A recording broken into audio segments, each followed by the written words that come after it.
गुजरात के वडोदरा के एक होटल में युवक की मौत के मामले में पुलिस जांच के दौरान नया खुलासा हुआ है।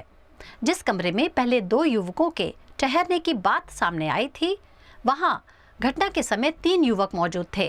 इन तीनों के बीच क्या हुआ, उसकी तफ्तीश वडोदरा पुलिस कर रही है। वडोदरा के रावपुरा में होटल के कमरे से एक युवक का शव मिलने के मामले में जांच आगे बढ़ने के साथ कई अहम जानकारियां सामने आई हैं। पुलिस जांच में पता चला है कि होटल के कमरे में 2 नहीं बल्कि 3 युवक ठहरे हुए थे। बताया जा रहा है कि मृतक युवक ने ही तीसरे युवक को फोन करके होटल के कमरे में बुलाया था। जांच के दौरान ये भी सामने आया है कि मृतक के पार्टनर युवक ने वियाग्रा ली थी। मामले की गंभीरता को देखते हुए रावपुरा पुलिस ने शव का पोस्टमार्टम कराया है। फिलहाल पोस्टमार्टम रिपोर्ट और अन्य जांच रिपोर्ट्स का इंतजार है। पुलिस ने मौत का सटीक कारण यानी कॉज ऑफ डेथ फिलहाल पेंडिंग रखा है। અત્યારે હાલ વિન્ટેજ હોટેલ જે દાંડિયા બજાર રાવપુરા પોલીસ સ્ટેશન વિસ્તારમાં આવેલી છે, જેમાં આજે તે દિવસે આ ઘટના બનેલી હતી, એટલે કે 19/8/2026ના રોજ રાત્રે 3 વાગ્યાની આસપાસ આ મિત્રો આરામ કરવા માટે ગયેલા હતા। એના પછી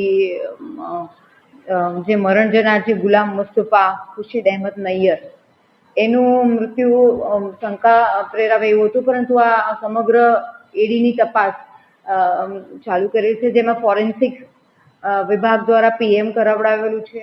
સાથે સાથે પીએમ નોટમાં પણ પ્રારંભિક તબક્કે અત્યારે હાલ એનું નેચરલ ડેથ હોય એવું રીતના ડૉક્ટરનું કહેવું છે। બાકી વિશેરા અને આગળના જે ફર્ધર ઇન્વેસ્ટિગેશન અને ડૉક્ટરના ડિટેલ રિપોર્ટ આવે એના આધારે પણ પોલીસ એ દિશામાં પણ તપાસ કરી રહી છે।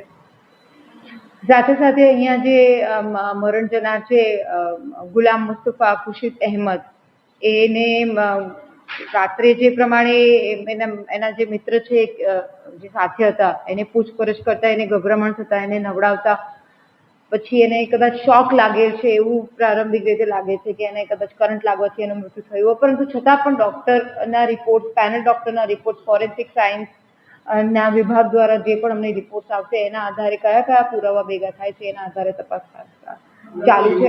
સાથે સાથે તમે જે કીધું કે ત્રીજા વ્યક્તિની પણ હાજરી હતી, વાત પ્રસ્થાપિત થઈ રહી છે, કારણ કે જે ત્રીજો વ્યક્તિ હતો એ પણ એમનો મિત્ર હતો, જેનું નામ છે ભુવન।